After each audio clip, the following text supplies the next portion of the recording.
Bem, agora começamos a gravar, vamos falar oficialmente. Queria dar as boas-vindas a todo mundo que está aqui presente nessa mesa sobre o processo de escrita da dissertação. Então, quem vai falar com a gente hoje é a Marcele Cipriani. Eu vou só fazer uma rápida apresentação, então, da Marcele. A Marcele é bacharela em Direito pela PUC do Rio Grande do Sul e em Ciências Sociais pela Universidade Federal do Rio Grande do Sul. É mestre em Ciências Sociais também pela PUC e hoje é doutoranda em Sociologia pela URGS. E, além disso, ela faz parte do grupo de pesquisa em políticas públicas de segurança e administração da justiça penal. Então, passo a palavra para ti, Marcele, fica à vontade. Seja bem-vindo. Muito engraçado, assim, de voltar a cumprimentar depois de já ter cumprimentado. Oi, gente, bom dia. Coisa boa estar aqui. Não, sério, fiquei super feliz com esse convite, né? Porque é um retorno a um lar que foi muito importante, um momento muito importante da minha vida, da minha trajetória, né? Tenho memórias muito boas do PPG, das Ciências Sociais da PUC. Acho que, assim, foi o meu momento de realmente me ver como uma pesquisadora, me sentir num sentido, assim, de adquirir segurança quanto ao processo de tornar-se pesquisadora. Então, para mim, assim, é uma satisfação muito grande voltar aqui, ainda que, né, EAD, longe, EAD, uso EAD como genérico, tá? Ainda que distanciamentos virtuais. Então, fiquei muito feliz. Mas, como eu já estava comentando antes, eu também fiquei um pouco preocupada, né? Porque, embora a minha dissertação ela tenha ficado boa, né? O resultado tenha sido bom, o meu processo ele não foi assim um grande exemplo, né? Não foi um modelo de o que fazer, um manual de como escrever uma dissertação. Eu acho que nenhuma, essa é a questão, né? Não existe um grande manual, existem algumas dicas, existem ideias que a gente pode compartilhar e tudo mais, né? Aprender com os processos dos outros, inclusive para se acalmar sobre as dificuldades que são sempre compartilhadas e em graus diferentes, que aparecem de formas diferentes, mas que sempre estão ali, mesmo quando o processo é bom, né? Aquela coisa de quem vê close e não vê corre, né? E é meio isso assim, quando a gente vê o corre, a gente fica mais tranquilo e, bem, a coisa vai se encaminhando. Mas aí, claro, fiquei bem tranquila, porque não é uma oficina, não é um minicurso, é um relato, então vou relatar mesmo aqui como é que foi essa jornada. E como também a gente tinha comentado ali no nosso camarim, no background, que eu acho que isso também mostra assim, como existem diferentes formas de pesquisar, né? Não só formas de produzir, mas também de pesquisar, que vão se refletir em diferentes formas de produzir, de escrever, né? E claro que eu não estou falando aqui que vale tudo, beleza, vamos lá então, a gente pode escrever do jeito que a gente quiser, a gente pode fazer o que a gente quiser, não é isso, né? Estou falando dentro de um campo acadêmico, enfim, dentro de uma disciplina que tem seus princípios e regras, etc., mais genéricas, mas que dentro disso existe um espaço para se mover, para ser criativo, e que às vezes a gente precisa aceitar isso para conseguir fazer o melhor que a gente pode. No meu caso, foi totalmente isso. Assim, né? Eu vou contar para vocês. Eu tive um primeiro ano muito duro do mestrado, foi muito ruim, assim, no sentido de eu achei que eu não ia conseguir escrever o trabalho, achei que eu não sabia o que eu ia fazer da minha vida, porque eu estava obcecada com uma ideia na minha cabeça que era completamente uma versão enviesada de algo que eu escutei em algum lugar e que fiquei com aquilo, e aquilo ficou me travando. E até o momento em que eu percebi que eu não precisava ir por aquele caminho, que eu podia ir por outro caminho, né?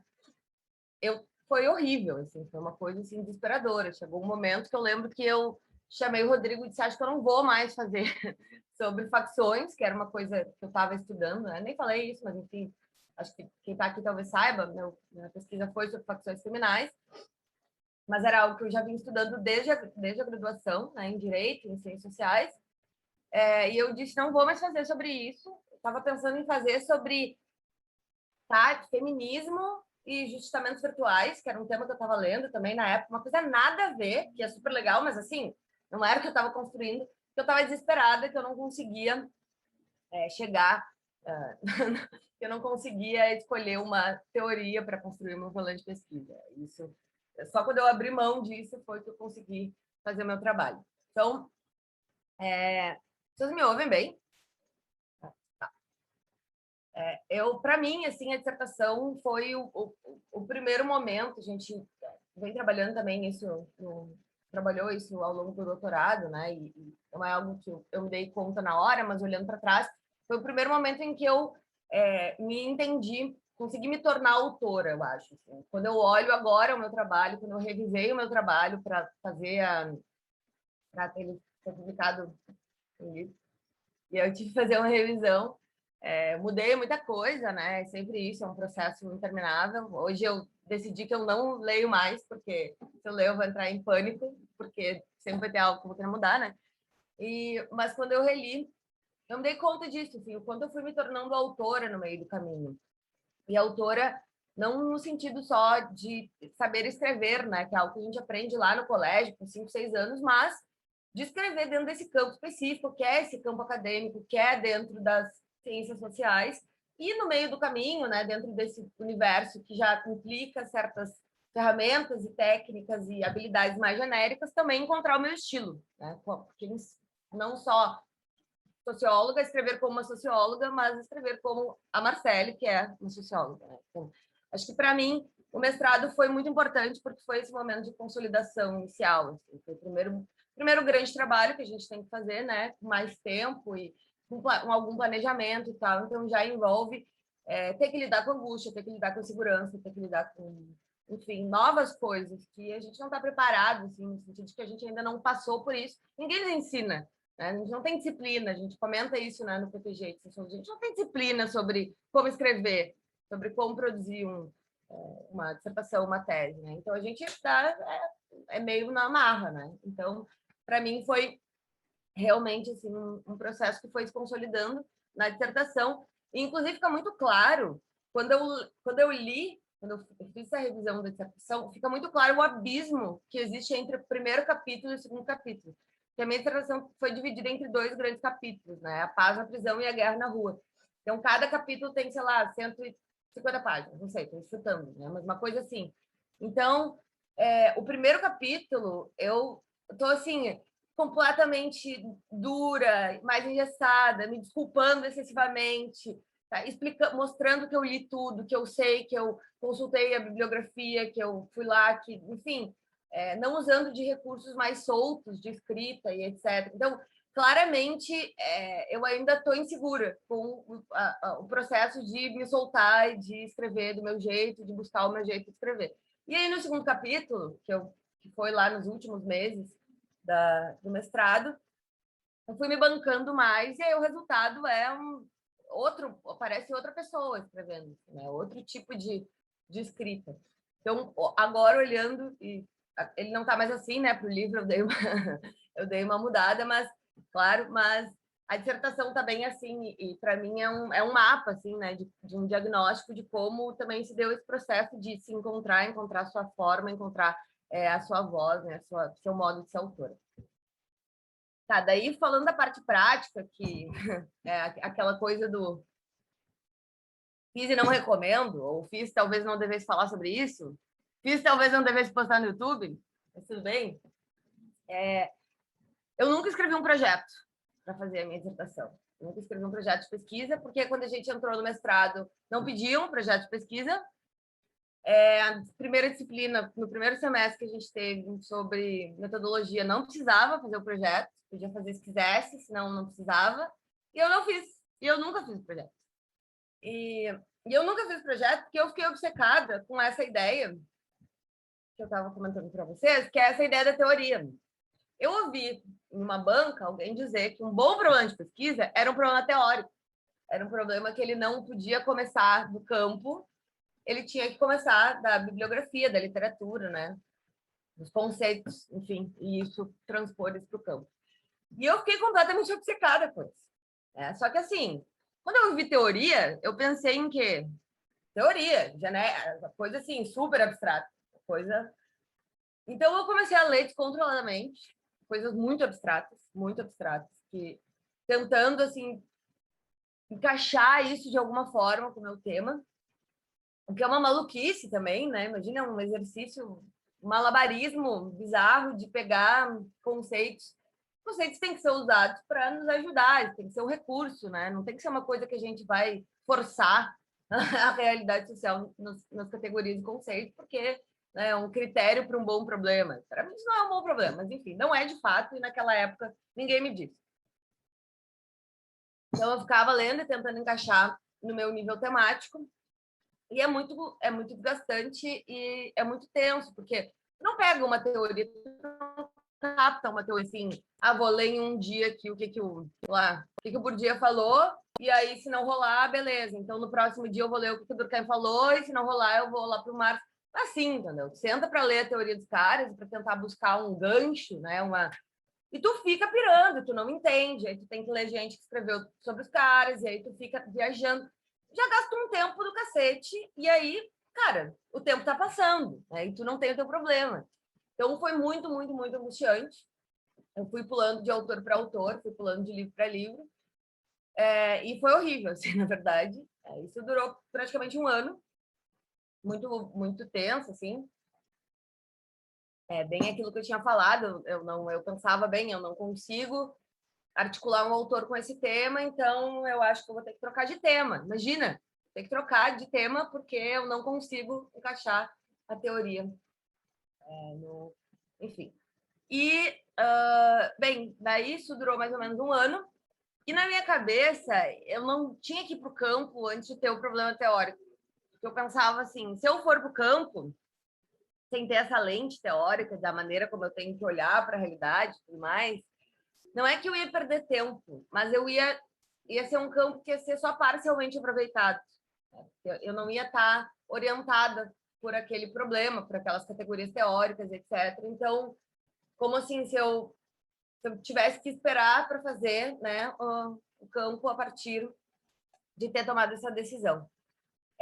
Então, né, eu meio que estava atrasando tudo, eu estava no final já, enfim, encaminhando para o final do primeiro ano e atrasando tudo por causa dessa sensação bizarra e muito, muito tensa e tudo mais, mas diante disso eu acabei desenvolvendo me levou essa desorientação, me levou a várias outras coisas, assim, várias outras estratégias, e a primeira foi desenvolver um hábito que eu adotei definitivamente e até hoje me ajuda muito, e que na verdade é algo muito comum, mas que a maioria de nós sabe, conhece, mas não necessariamente a gente faz de fato, que é que eu comecei a registrar absolutamente tudo e categorizar tudo. Assim. Eu comprei um caderninho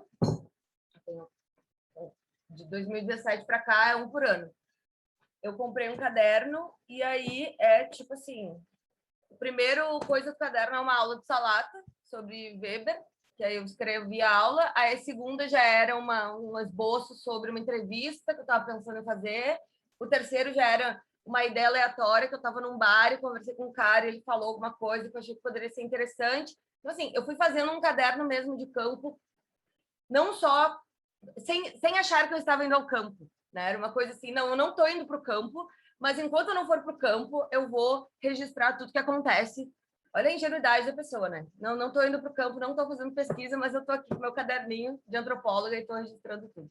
E eu categorizei, assim, eu comecei a botar post-it, assim, isso aqui são tópicos, isso aqui são coisas que eu ouvi de pessoas na rua, isso aqui são, né, cada cor significava uma coisa. E eu comecei a fazer isso a full. E isso me ajudou bastante, assim, depois, quando eu já tinha alguma ideia do que eu estava fazendo, isso me ajudou bastante, porque aí eu voltei nessas coisas que estavam bem organizadas e eu aproveitei horrores, assim, de coisa. As palestras, eu escrevia tudo, os eventos, assim, absolutamente qualquer coisa que acontecia na minha vida que eu achava que podia ter minimamente a ver, que podia ser uma ideia. Eu estava conversando com a minha manicure, ela fazia um comentário, pegava, anotava, depois botava no caderninho, assim, uma coisa muito louca.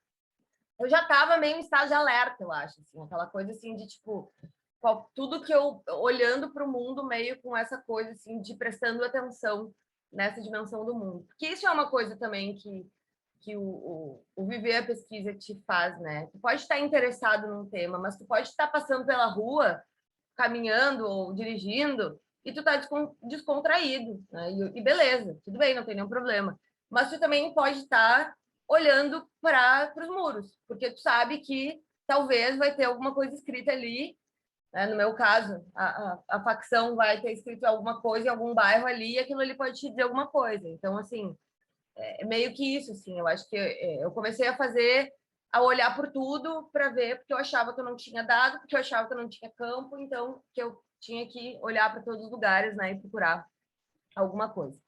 Mal sabia eu que eu já estava fazendo pesquisa há muito tempo, que eu já estava, né, fazendo campo há muito tempo, né, que isso era só mais uma das tantas dimensões de campo que eu ia fazer.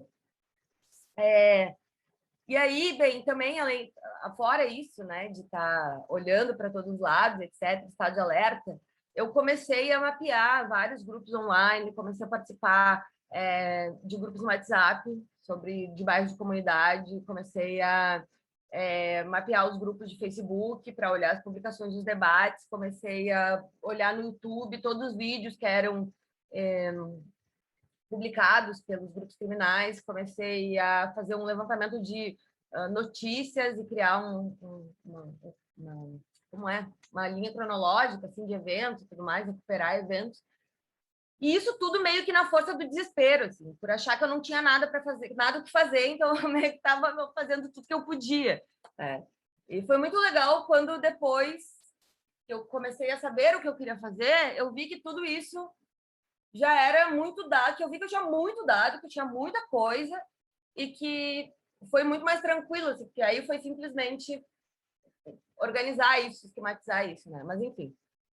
Também fui encaminhando vários contatos com atores que eu queria entrevistar, então tentando preparar o terreno, né? E abrindo frente para a pesquisa empírica que eu viria fazer quando eu tivesse com o meu problema teórico, com a minha... Eu queria ter uma coluna vertebral teórica, então aquelas pessoas que tenham um conceito-chave que meio que orienta toda a dissertação e que aí a dissertação... por exemplo, tinha uma amiga que é assim, o hábitos policial, e aí a dissertação era sobre o hábitos policial, e aí ela contribuía para pensar o hábito. Eu achava que tinha que ser aquilo ali, né? Eu precisava de um conceito, eu precisava de uma teoria como coluna vertebral. Então, até que eu tivesse isso, eu estava lá fazendo esse trabalho. Enfim, é óbvio que não eram escolhas sem nexo, né? Eram iniciativas e sondagens que eu estava fazendo que tinham muito a ver com o meu grande tema, que era facções, e que também tinham muito a ver, só que eu só percebi muito tempo depois, com a própria forma como eu encarava o fenômeno das facções. Então, assim, eu não tinha me dado conta de que essas escolhas práticas, dispersivas, de olhar para vários lugares, de olhar para atores institucionais, de olhar para a juventude, de olhar para as comunidades, para os controles sociais informais, etc., que tudo isso, essas escolhas práticas, tinham muito a ver com a maneira como eu concebia esse fenômeno teoricamente.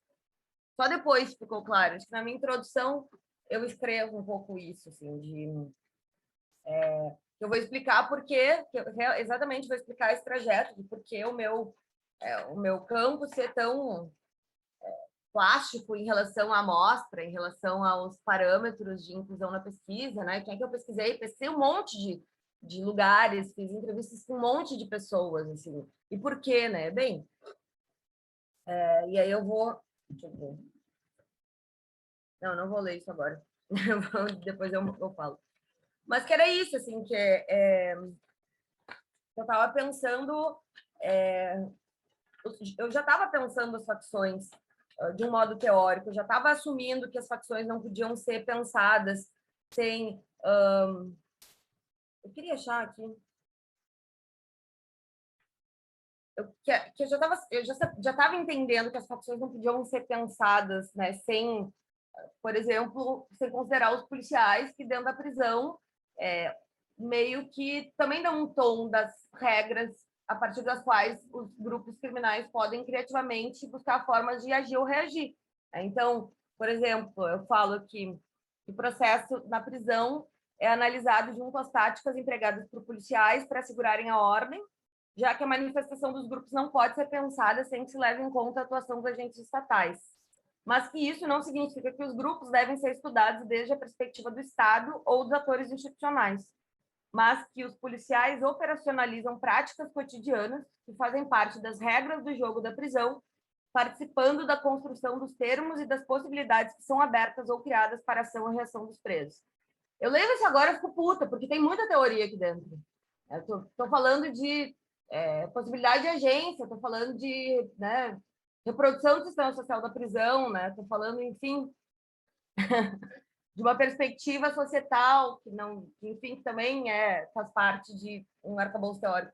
Então eu leio e eu fico tipo, cara, claro que é injusto, né? Porque tudo faz parte. Se eu penso isso agora, é exatamente porque eu passei por esse processo e amadureci sobre ele, né? Mas enfim.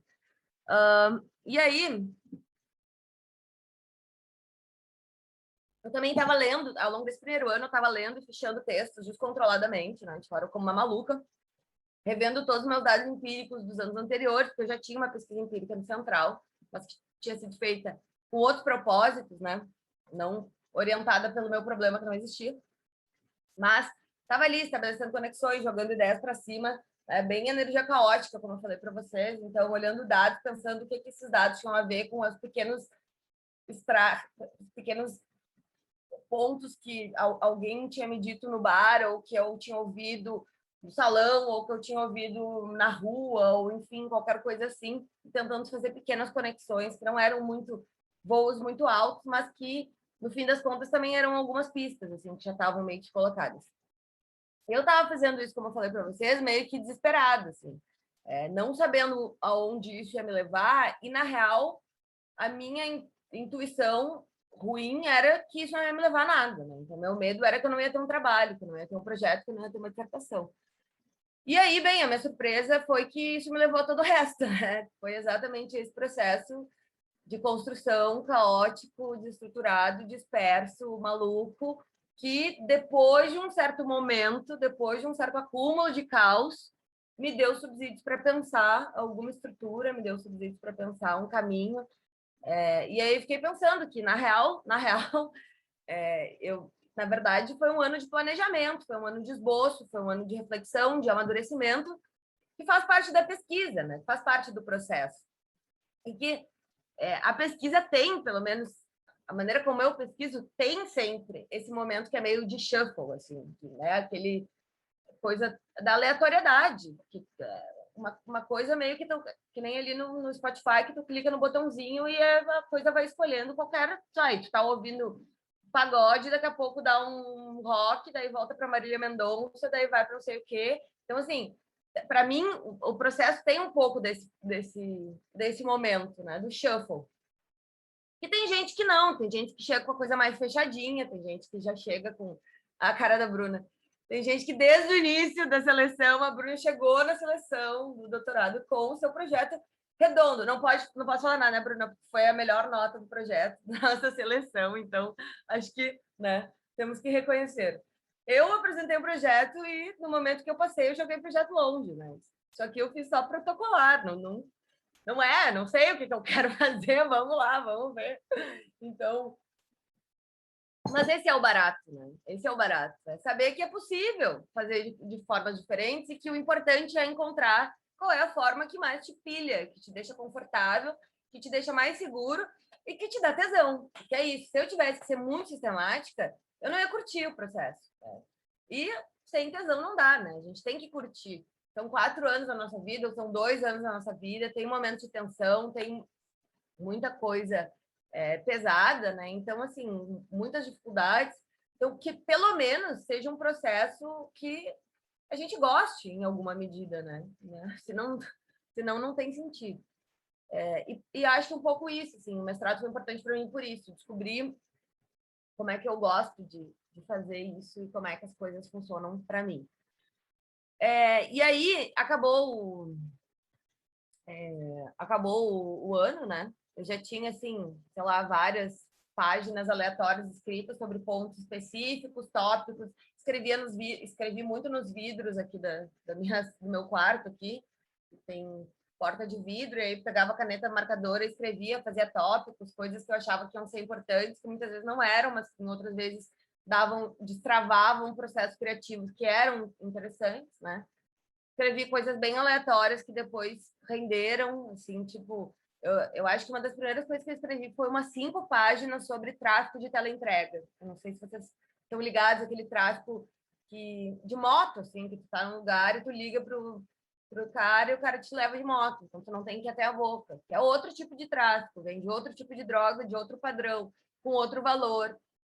A dinâmica é diferente, né? Então, assim, eu escrevi sobre aquilo, que não era o meu trabalho, mas que depois, 1 ano e meio depois, virou uma grande nota de rodapé, que ficou bem interessante. Assim. Só que a questão não era nem o conteúdo, era o quanto a sensação de ter escrito 5 páginas me dava uma destravada que eu seguia conseguindo, em cima daquilo, pensar outras coisas. Né? Então, mas foi isso, assim, até o 2018, eu entrei em 2017, até 2018 eu não tinha escrito nada da dissertação, tinha algumas coisas muito pontuais, assim, aleatórias, ideias, enfim, algumas muito ruins, outras boas e tal, e foi isso.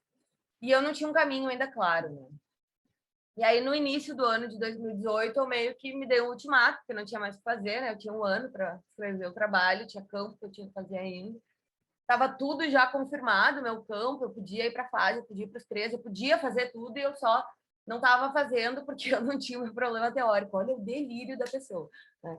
Enfim. E aí eu parei e olhei tudo que eu tinha de dado no início de 2018, né? Desde lá, as pesquisas na prisão, até todas as coisas que eu tinha acumulado, né? Dessa forma dispersa.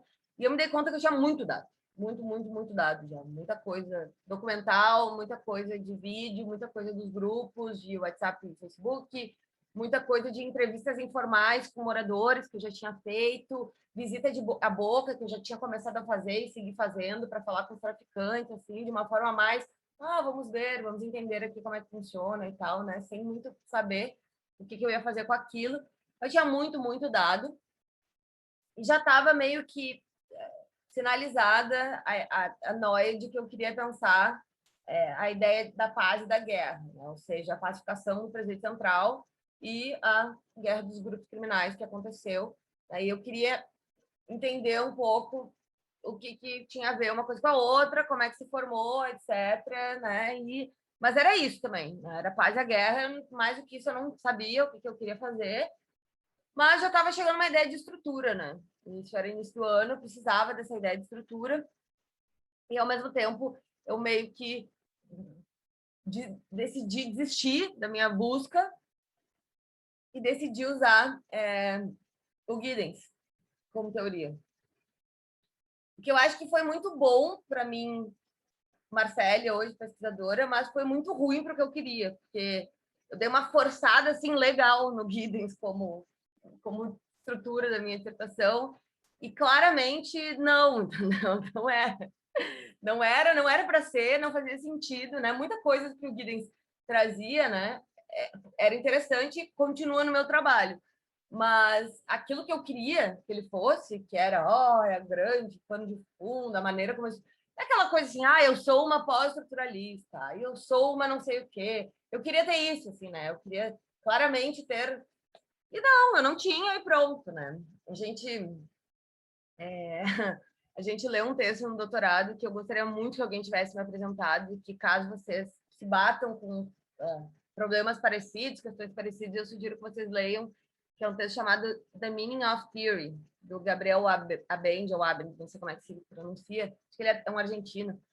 E é muito bom o texto, ele discute exatamente isso, assim, sentidos de teoria, como é que a teoria é entendida e como é que ela deveria ser entendida entre os sociólogos. Assim. E ele te faz assim, né? Uma coisa assim, teoria não é só aquela dimensão ultra abstrata, generalizações muito abstratas ou ontológicas, ou que é o cerne da teoria social, assim, né? Grandes questões sobre a ordem, sobre a possibilidade da sociedade. Não, tem várias possibilidades de pensar o que significa teoria.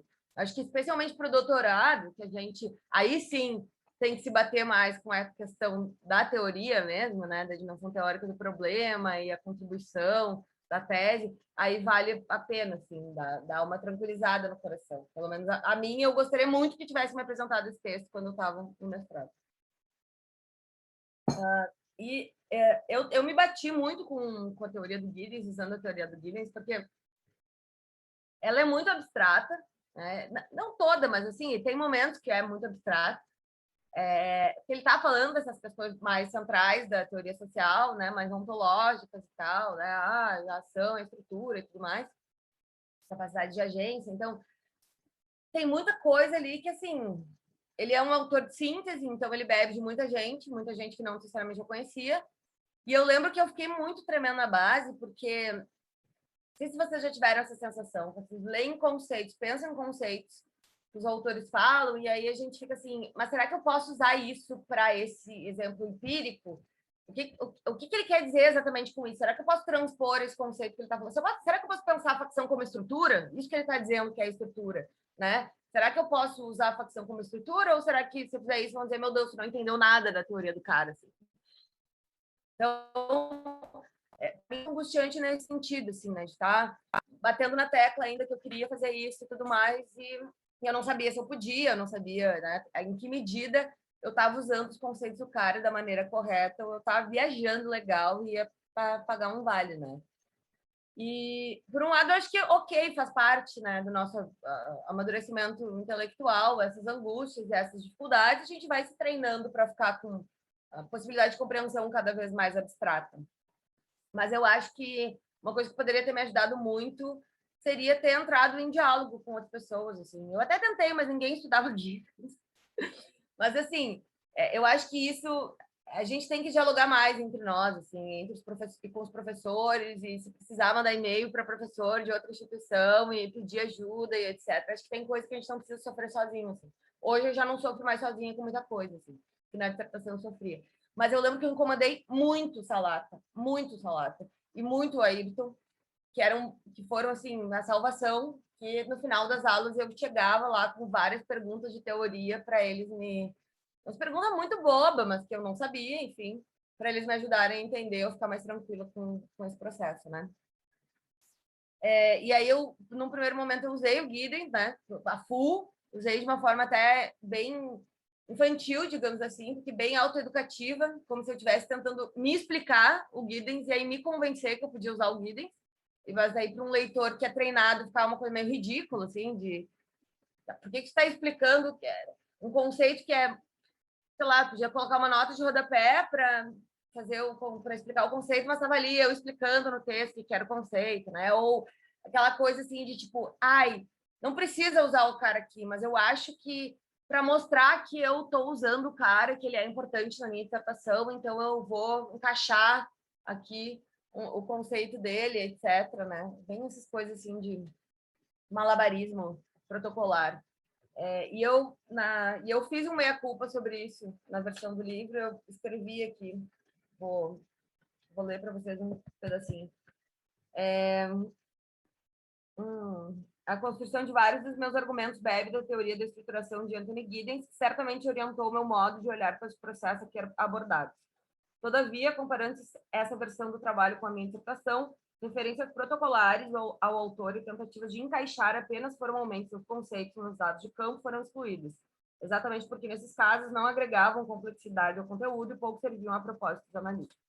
Então, bem isso, assim, né? Eu vou fazer o meu meia-culpa aqui de dizer, cara, não precisava ter encaixado lá todos os conceitos, lido lá. O pior é que esse livro aqui ele tem tipo um glossário no final. E aí tu pega assim, tem um glossário, tem os conceitos e aí a explicação do lado. Então tu pega, como é que eu vou usar isso aqui? Como é que eu vou encaixar isso aqui no meu trabalho para mostrar que eu li o cara, né? Uma coisa assim. Eu acho que é da insegurança nossa, né? De querer mostrar que a gente leu teoria, que a gente sabe usar teoria, que a gente faz sociologia, enfim, né? Que a gente sabe instrumentalizar teoria sociológica. Foi importante. Na minha banca, o Missi me deu meio que um pau, assim, quanto a isso. Assim. Ele disse, cara, tira, faz uma enxuga, não precisa disso.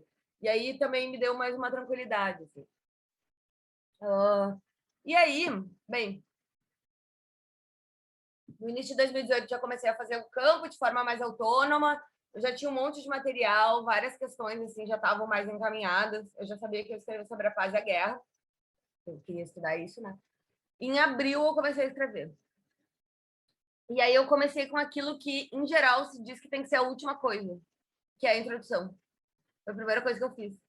E por quê? Porque eu não fiz projeto. Então, a introdução foi exatamente o meu projeto. Foi o meu momento de organizar as minhas ideias, de estruturar o trabalho, de dizer o que eu ia fazer para mim mesma, né? De fazer, de fechar. Eu tinha ido muito longe e agora eu tinha que voltar e fechar.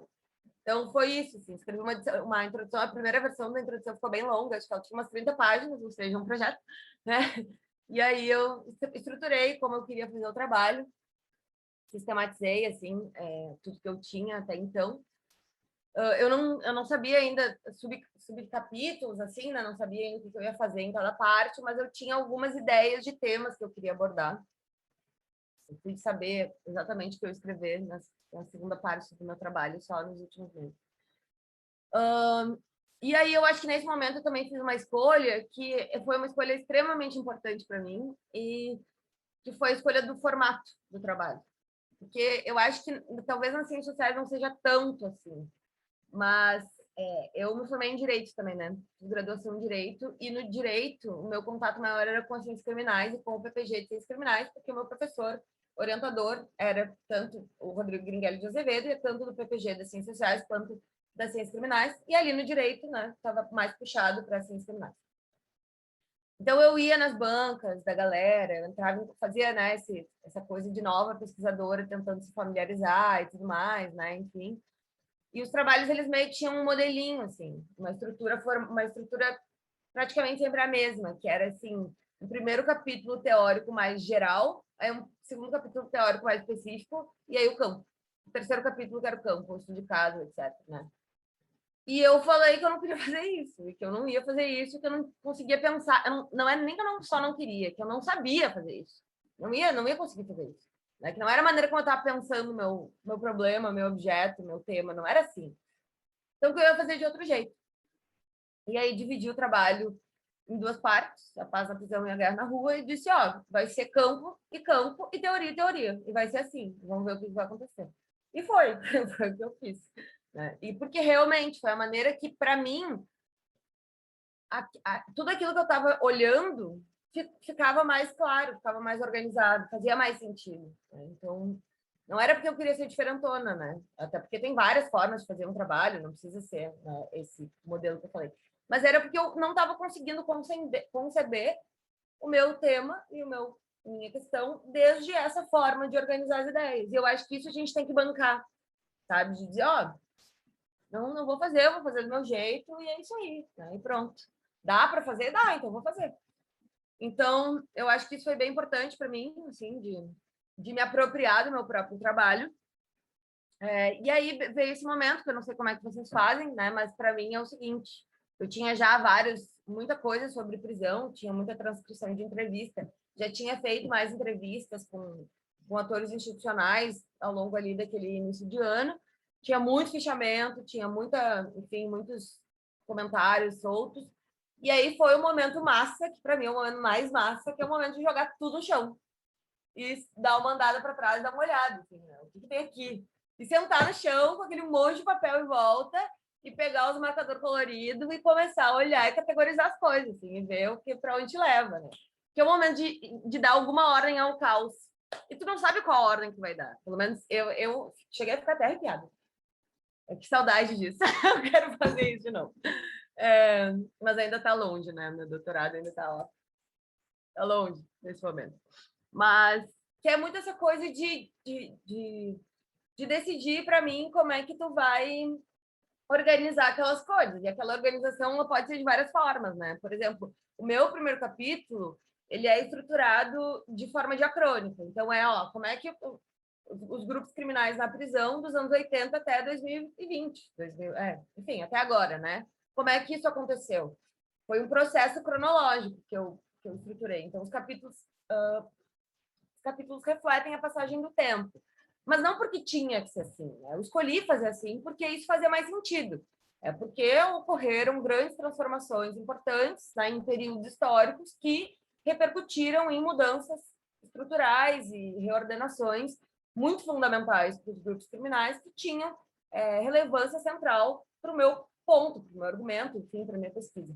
Então, foi por isso, né? Já no segundo capítulo, não. No segundo capítulo, não é a ordem cronológica. Aí eu estou pensando a guerra a partir de várias das suas dimensões, né? Dentro de um mesmo período ali, que é o de 2016 a 2018. Então, o primeiro capítulo trata de 40 anos e o segundo capítulo trata basicamente de 2. Claro que eu volto, falo dos antecedentes da guerra, tem todo um capítulo, um subcapítulo sobre isso, mas o foco é dimensões da guerra. Então, é bizarro, né? Os 2 capítulos têm o mesmo tamanho praticamente, eles fazem sentido, ao meu ver, mas um está cobrindo 40 anos e o outro está cobrindo 2 anos. E é isso. Por quê? Porque fazia mais sentido pensar a guerra nesse modelo e fazia mais sentido pensar a paz naquele modelo, né? E depois, nas considerações finais... Nossa, deu um soco no meu abajur folgado.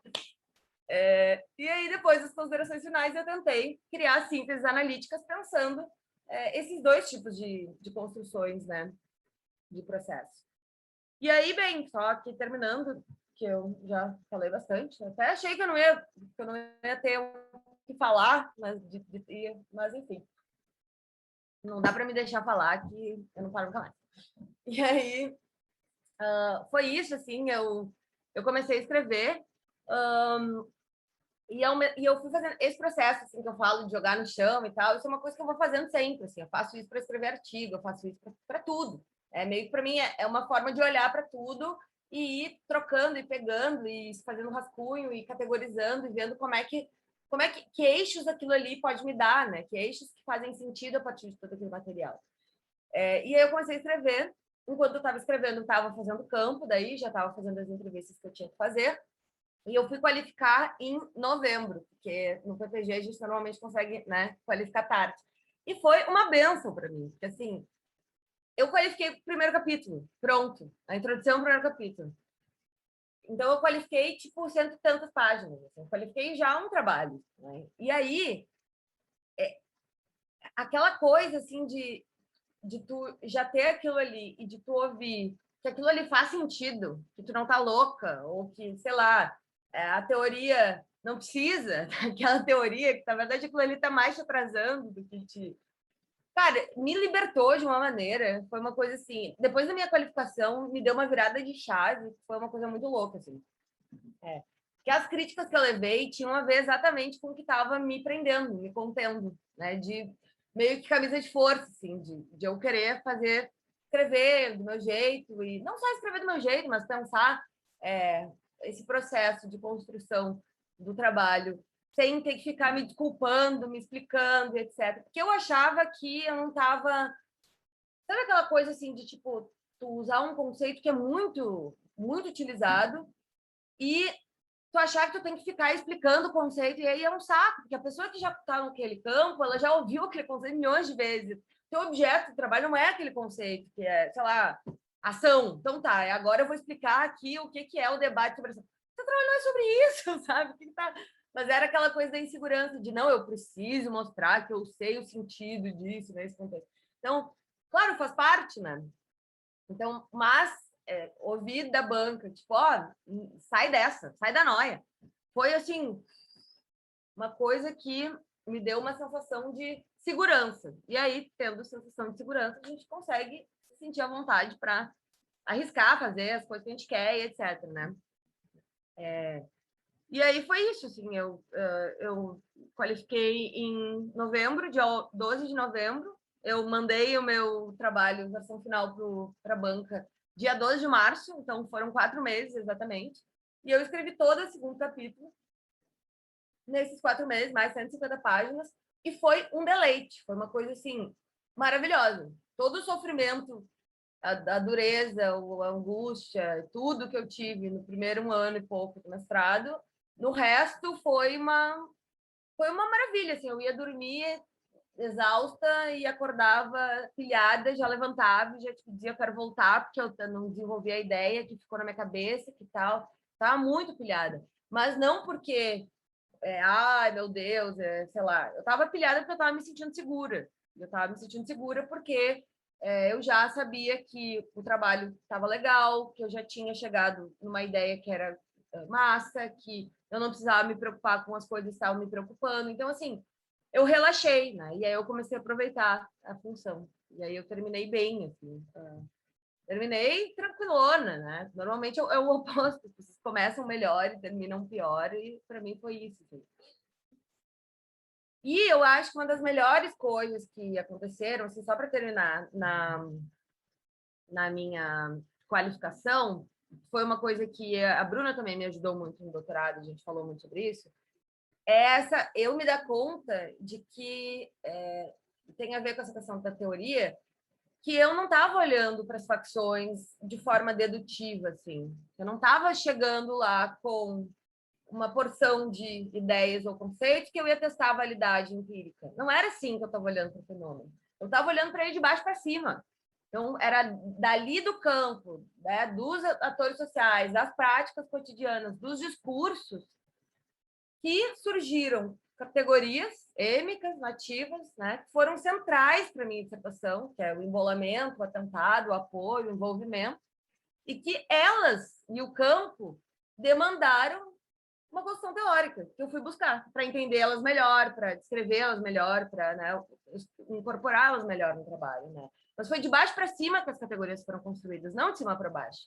E eu tive que aceitar isso assim na marra, porque se eu não aceitasse, eu já estava batendo até agora, tentando encaixar a estruturação guidensiana no fenômeno das facções. Né? E podia até dar, mas ia ficar um Frankenstein, entendeu? Não ia ficar...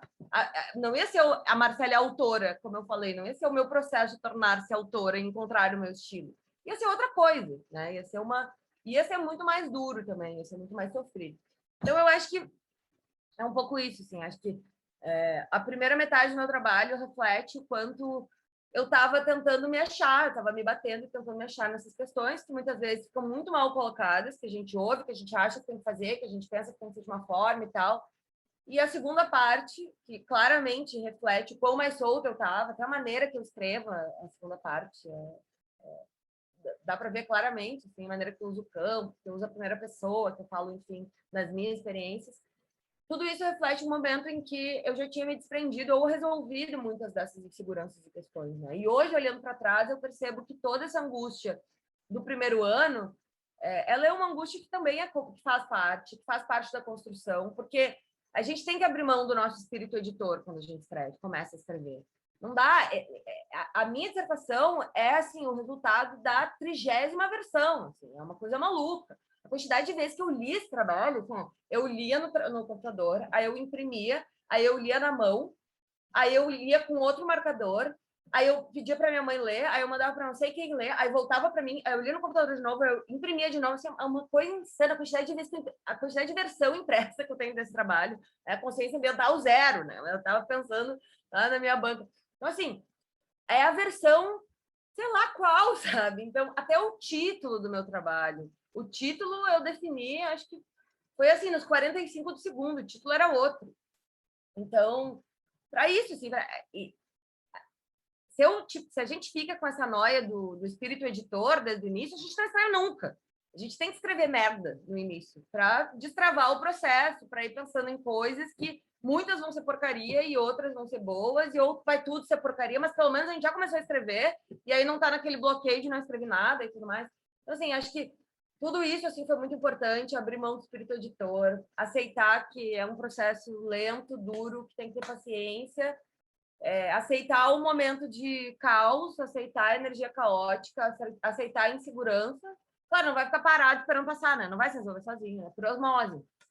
Mas tem que ir atrás de formas de resolver, mas faz parte, né? E se a gente não aprende a aceitar que faz parte, o sofrimento vai ser muito maior, né? Então, acho que essas são as lições que eu levei, assim, pro doutorado, né? Agora só falta botar em prática, querer...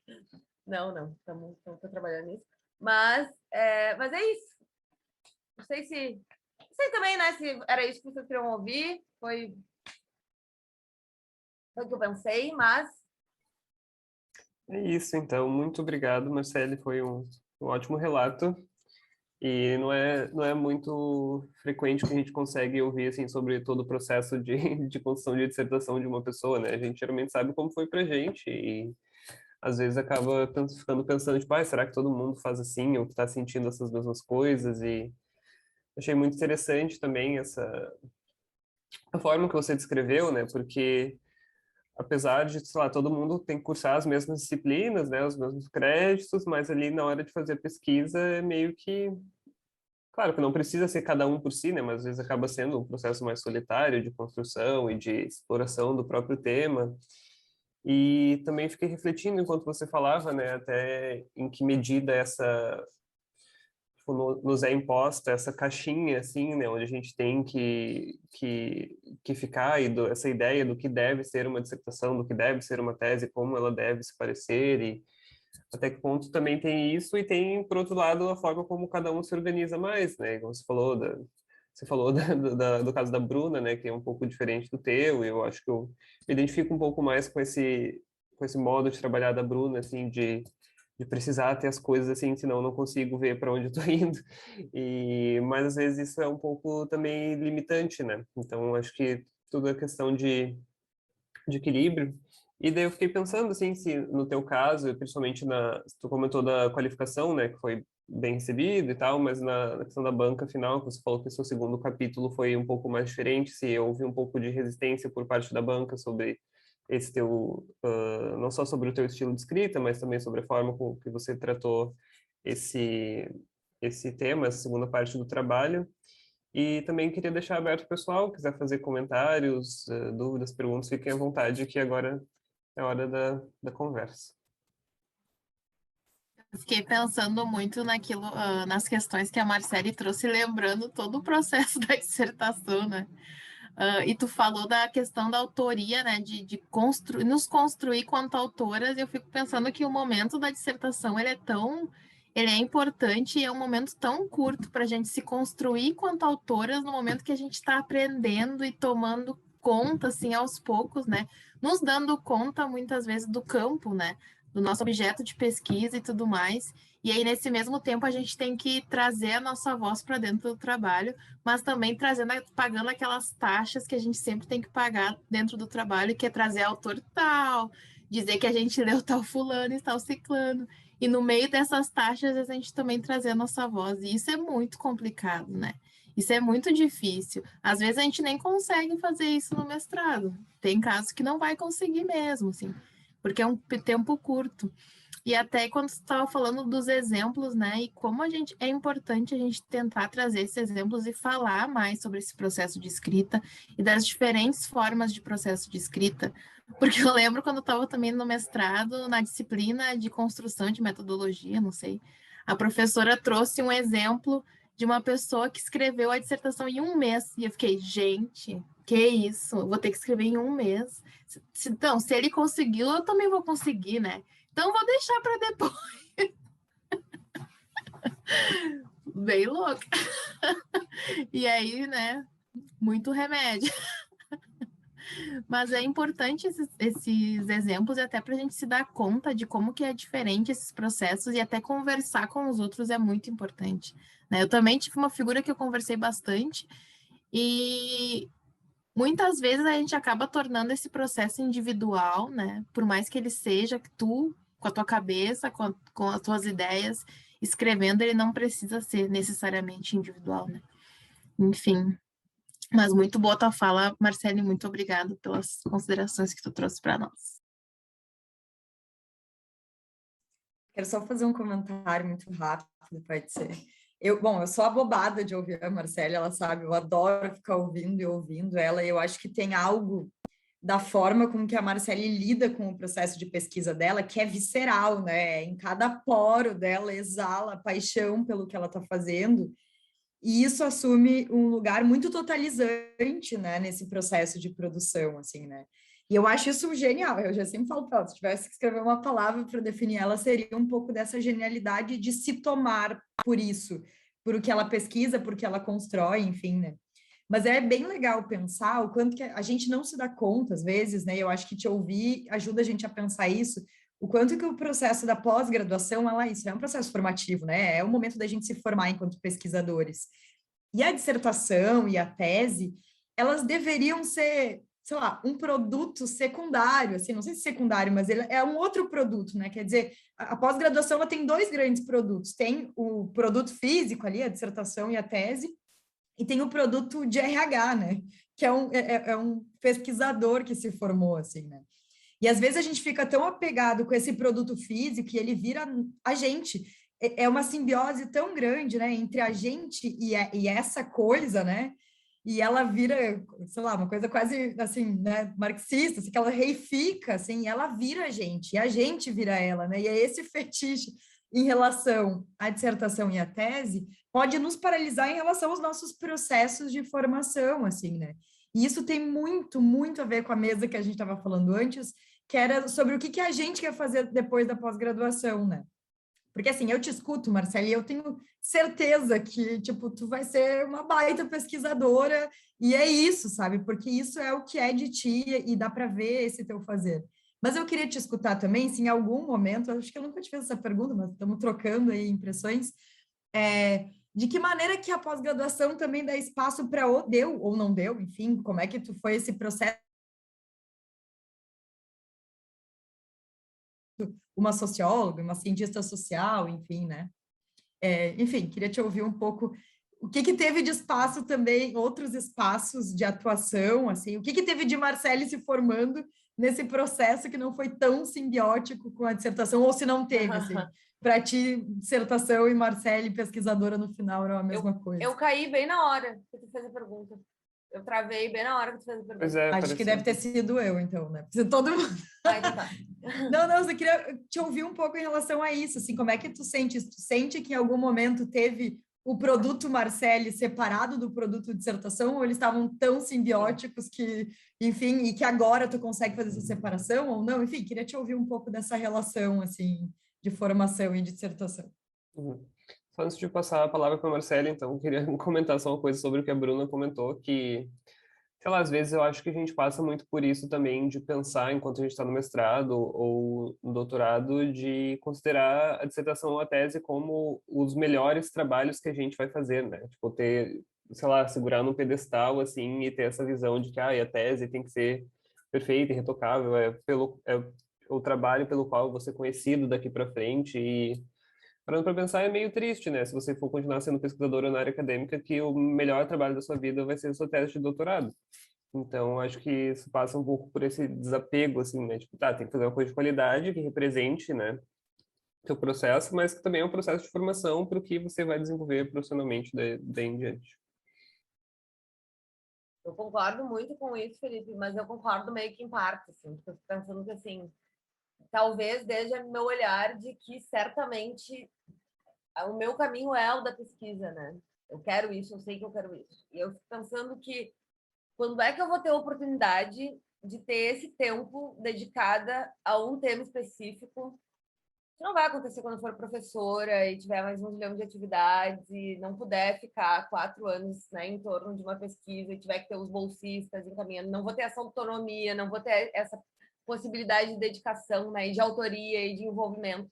Então, eu concordo com tirar essa expectativa e esse peso que me parece que também entrava e atrapalha, mas ao mesmo tempo eu fico pensando em como especial para mim, pelo menos, é isso. Assim, eu falava assim, queria, se eu fosse herdeira, eu ia ficar fazendo pós-graduação e tese de doutorado, entendeu? Fazer uma antropologia, vou fazer. Que é isso, 4 anos de pesquisa num tema que tu pode. Agora eu vou estudar isso, sabe? E é isso. Eu posso me deixar, né, envolver por isso, né? Isso não vai existir depois. Então eu fico tenho um pouco isso, essa sensação de que tipo tá passando agora, não vou ter mais esse momento, assim, mas concordo que é óbvio que é tudo, eu espero que eu faça pesquisas melhores quando eu estiver num pós-doc do que quando eu estava na graduação, né? E eu acho que também faz parte um pouco da formação a gente conseguir olhar com um pouco de generosidade para a nossa trajetória, né? Às vezes eu leio uns artigos que eu escrevi e eu fico, gente, não vou botar essa academia.edu, não vou botar nem no Lattes. Assim, tem um artigo que é muito ruim e que ele é muito olhado. Ele eu acho que é um dos meus artigos mais citados. Ele é muito ruim. Gente, mas eu vou tirar isso da internet. Pelo amor de Deus, não podem me conhecer por esse artigo. Eu estava na graduação, sei lá em que ano da graduação. Mas eu era uma pessoa pilhada, eu queria pesquisar, eu queria publicar. Eu nem sabia direito como fazer pesquisa, mas eu estava ali fazendo. Então, assim, eu acho que isso é muito legal, assim, de olhar para o passado com generosidade, assim, né? Então, acho que isso a gente tem que fazer em relação ao mestrado, ao doutorado, não assim para dizer, pronto, fiz qualquer coisa, tudo bem, né? mas como parte de um processo de maturidade, de aprendizagem, etc., que, como a Bruna falou, está dentro, ou deveria estar dentro de um processo formativo, né? Não é só aquilo ali não é o retrato ou o diagnóstico do quão boa foi o nosso mestrado ou o nosso doutorado, do quanto a gente aprendeu, do quanto a gente se tornou sociólogo, enfim, né? Então, e muitas vezes é olhado dessa maneira, então eu concordo muito, assim. Eu adorei várias expressões que vocês usaram, né? A Bruna falou o produto de RH, eu achei o máximo, e a Thay falou pagar as taxas. Eu também achei o máximo, né? Anotei aqui, vou usar, vou incorporar no meu léxico aqui acadêmico. E vou citar vocês.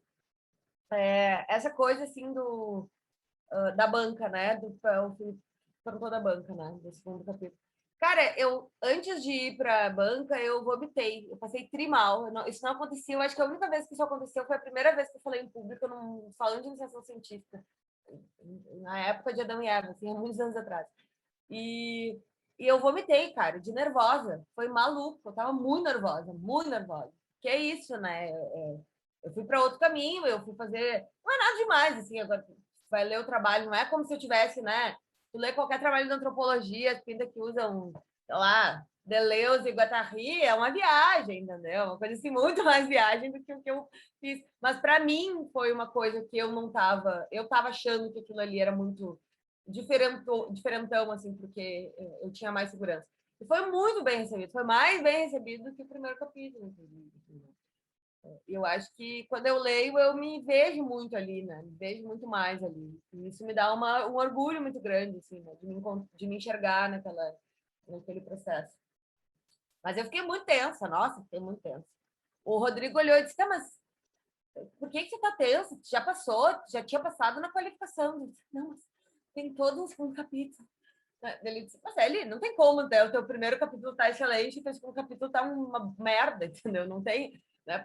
Bom sensinho, né? Pode não estar excelente, mas assim, não vai rodar, né? Então, e ele já tinha lido, ele sabia que estava bom, mas assim, a gente também, eu sou muito a noia da síndrome de impostor, eu sou super insegura, tenho, né, grande dificuldade, acho que todos nós, em alguma medida, trabalho criativo é ter que lidar com isso o tempo inteiro, então eu acho que escrever é trabalho criativo.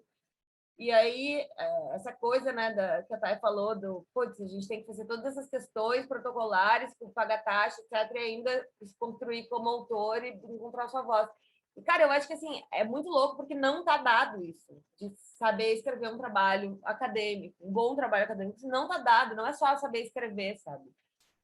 Envolve outras coisas, tem que saber conceber, tem que saber planejar, tem que saber estruturar, tem que saber utilizar as referências de forma inteligente, tem que saber articular bibliografia, tem que saber não ser prolixo, tem que saber deixar as coisas claras, não deixar as coisas meio ditas e achar que está claro e não está, né? Tem que saber usar os conceitos, tem que ser generoso com o leitor, né? Eu pego uns textos meus do direito, da época que eu estava para fazer graduação, eu não entendo o que eu quero dizer, assim, é uma coisa maluca, parece que eu fazia questão de escrever difícil, é uma coisa assim, como se eu estivesse me escondendo por trás da forma, porque eu estava insegura do conteúdo. Então, quanto mais difícil eu escrevesse, mais eu era inteligente. Hoje eu tenho um esforço danado para escrever de forma mais clara, simples, direta possível. Assim. Eu sei que isso é uma forma de ser generoso com o leitor, é uma forma de abrir o leque para outros leitores. Né?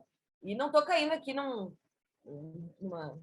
panfletarismo de dizer todo mundo tem que entender, tem que dar. Não acho isso, acho que a gente está trabalhando com um campo que tem os seus conhecimentos específicos, como qualquer campo profissional, e que, bem, estamos tratando de conceitos que a gente está, como todos nós falamos aí, amadurecendo ao longo do nosso processo de formação. É óbvio, assim, se eu der o meu livro para minha mãe ler, ela vai entender a história, mas se eu perguntar para ela como é que eu usei ali, incorporado na discussão, a teoria da estruturação do Guides, ela não sabe nem o que é a estruturação, e não tem que saber. E eu também não tenho que escrever de uma forma que ela vai entender, porque ela não foi treinada para isso, né? Então, eu acho que tem isso também, né? Então, nossa, me babei. E uma outra coisa que eu queria dizer é que eu demorei muito para começar a escrever, embora eu escrevesse assim, várias coisas aleatórias que foram importantes. eu demorei muito para sentar e começar a escrever, porque eu achava que eu nunca sabia o suficiente para começar a escrever. Tem que ficar lendo para sempre para começar a escrever.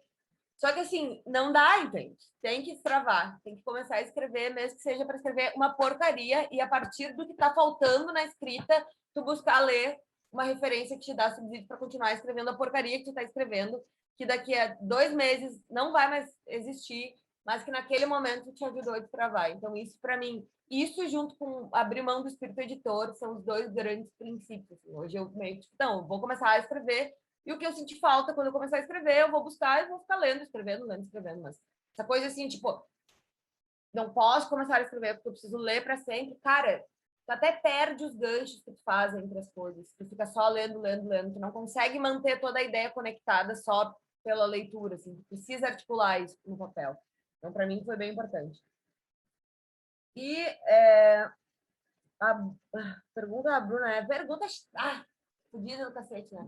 Mas eu acho que, assim... Eu acho que não dá para... Não é que o produto... Não é que eu me confundo com a dissertação, assim, mas eu acho que muito com a pesquisadora, isso sim. Eu não fui para outro... Eu acho que o mestrado, especialmente, ele me deu muitos subsídios para começar a entender o que era sociologia, que talvez na graduação eu não tinha entendido ainda. Achava, enfim, entendi o que eu podia entender, aquela coisa meio de sociologia estuda, né? Mas a ideia mesmo, assim, de começar a entrar em contato com teoria e começar a entender a importância disso, e como é que isso se articula com o mundo, como é que isso abre espaço para olhar para as coisas, como isso é uma lente para enxergar as coisas. Todo um processo assim, de amadurecimento mesmo como sociólogo, assim, que o mestrado me deu, e que eu acho que tem a ver com a pesquisa, assim, teve a ver, no meu caso, com a pesquisa, porque eram sempre coisas que eu botava a serviço de trabalho empírico, assim, mesmo que não fosse facções. Então, estava começando a estudar a solidariedade do Canhã, vou pensar, vou tentar olhar o feminismo a partir disso, porque eu acho que é interessante, pode me dar novos desdobramentos e tudo mais. Então, assim, eu acho que foi muito importante para me formar enquanto pesquisadora, para me dar habilidades de pesquisadora, para me dar habilidades de autora e habilidades, né? Mas que ficou muito nisso, assim, né? Não, foi uma formação muito direcionada para isso, assim. Não consigo... Eu não sou uma pessoa que, assim, eu nunca me envolvi em representação decente, nunca me envolvi em movimento social, nunca trabalhei fora, né? Nunca trabalhei, né? Porque, segundo, a gente não trabalha, né? A gente faz tudo. Então, a minha formação foi muito direcionada nesse sentido, então não teria como ser diferente, né? Bem ruim minha resposta, né, Bruna? Mas é que é uma perguntinha capciosa. Não, era exatamente isso, era de ver, enfim, esse processo pesquisadora e dissertação, como é que eles também não eram uma coisa só, né? Enfim, tu falou um pouco sobre isso, como as habilidades de pesquisadora não estão só na dissertação. Exato. Eu acho que as habilidades de pesquisadora é meio que uma coisa que viram um ethos, assim, né? Não sei, para mim é uma coisa que tu meio que incorpora, assim, que segue qualquer coisa, assim, é uma curiosidade diante do mundo que não consigo abrir mão, assim. Parece que tá sempre, volta e meia, tá sempre ali, puxando coisas e fazendo conexões em vários temas e questões diferentes. E que eu acho muito massa, isso me dá muito prazer, assim, isso me dá muito tesão. E aí eu escolhi a coisa do escolhermos a profissão certa, assim, né? O Salata me disse uma vez isso, eu escrevi um texto no Facebook muito pilhada, porque eu tinha tido um insight que depois não era um insight, era um insight na hora, parecia que era um insight. Depois eu joguei fora, porque não serviu para nada, né? Na hora de botar na prática, não serviu para nada. Mas na hora foi assim: meu Deus, eu vou fazer isso é incrível! Eu encontrei, eu vou fazer. Sabe, foi uma coisa assim. E eu levantei, eu comecei a tremer, eu tipo, caralho, que fudeu, eu vou fazer isso. Eu tava muito emocionada. E eu fico assim quando eu acho que eu. E eu escrevi um texto no Facebook muito pilhado, na época que o Facebook não era um lugar só de bolsonaristas e idosos, né, que a gente também estava ali no Facebook. Não sei se vocês ainda estão, desculpem se eu ofendi alguém. Eu estou ali, mas não estou ativo. E aí eu escrevi e o Salata comentou assim, tipo, isso aí é o que o Weber chama do movimento vivo da ciência, né? Quem não tem isso aí não pode seguir na profissão, né? E eu fiquei arrepiada de novo. Cara, que massa, né? E para mim é isso, assim, a formação como pesquisadora meio que dá esse encantamento diante das coisas que tem a ver com uma lente, né? Pela qual a gente olha o mundo. E isso eu acho muito foda. Legal. Acho que a Jajá quer falar alguma coisa. Desculpa, ela tentou várias vezes, eu interrompi várias vezes, desculpa. Não, eu que peço desculpas pela câmera desligada o tempo inteiro. Eu estou no modo puérpera, mãe em ação, então estou administrando aqui. É muito bom te ouvir falar. E eu estou numa fase também com essa angústia de não ter o marco teórico da minha dissertação. E esses dias até estava lendo umas introduções, que eu, que nem tu, tem um processo um pouco caótico, estou começando pela introdução para me ajudar a organizar ideias. Eu estava lendo a dissertação de mestrado da Rosana Pinheiro Machado sobre o camelódromo, e ela faz uma nota de rodapé dizendo assim, devido à heterogeneidade de bibliografias, essa dissertação não tem um capítulo de marco teórico. Né? Daí me deu esse alíviozinho, agora te ouvindo falar, me deu mais alívio ainda. E eu queria te perguntar uma pergunta boba, assim, mas se tu pudesse voltar atrás, tu perderia tanto tempo tentando te encaixar numa teoria? Tu acha que isso te ajudou, esse tempo que tu usou, assim? Ou tu desapegaria mais cedo, assim? Eu acho que fez parte e que foi fundamental para o que a Bruna perguntou. Acho que esse período foi fundamental para a minha formação como socióloga.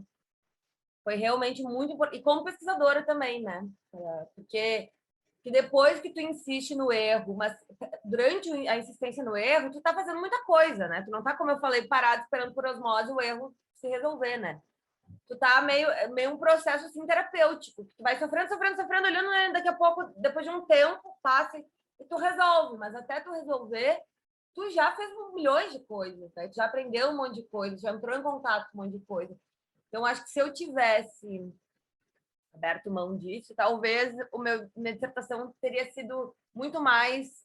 Talvez meu mestrado teria sido muito mais mestrado igual a dissertação do que foi. Né? Acho que ele me legou muito mais coisas, exatamente porque eu passei por um processo de amadurecimento intelectual, de descoberta, de entendimento sobre o que é pesquisa, sobre o que é ser autor, sobre o que é teoria, sobre o que é, sabe, todas essas questões que talvez se eu tivesse aberto mão no início, hoje eu não saberia e estaria sofrendo muito mais no doutorado. Um momento bem mais difícil para sofrer, né, do que no mestrado, que, enfim, a gente teria que, né, teria não, né, mas que melhor resolver isso antes do que depois. Então, né, eu acho que foi importante para isso. Assim, foi muito difícil, mas eu acho que me economizou muito sofrimento agora, no doutorado. Eu cheguei muito mais segura, mais tranquila, entendendo melhor o que é produzir, o que é pesquisar, o que é sociologia, e isso foi devido ao todo sofrimento e um murro em ponta de faca também durante o mestrado. O que tu pesquisa, já? A experiência menstrual de meninas da periferia de Porto Alegre. Oh, que massa! Mas também, meu projeto não tinha quase nada a ver com isso. Eu sabia que eu queria pesquisar as meninas da periferia. Não sabia... Eu queria pesquisar tudo, na verdade. Então, eu fui agora, né, da metade do mestrado para cá, que eu consegui encontrar a menstruação como essa ferramenta que vai me ajudar a descobrir várias coisas. Baita tema. Já tô querendo ler. Também estudo periferia, né? Outra vibe, mas também... Sim, eu fiquei agora super afim de... Eu li várias introduções, li a da Bruna, de mulheres assim que eu admiro academicamente, intelectualmente. Agora eu vou ler a tua também. Que honra! Muito bem, pessoal. Mais alguém? Algum comentário? Pergunta difícil para a Marcele enquanto ela está aqui.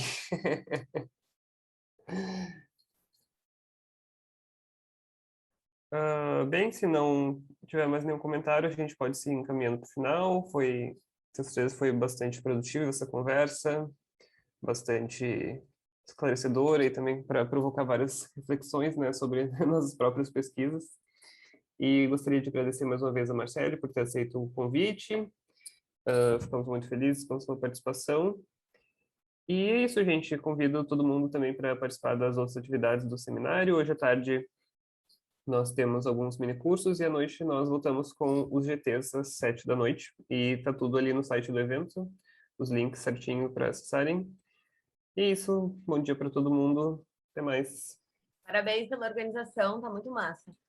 Obrigado.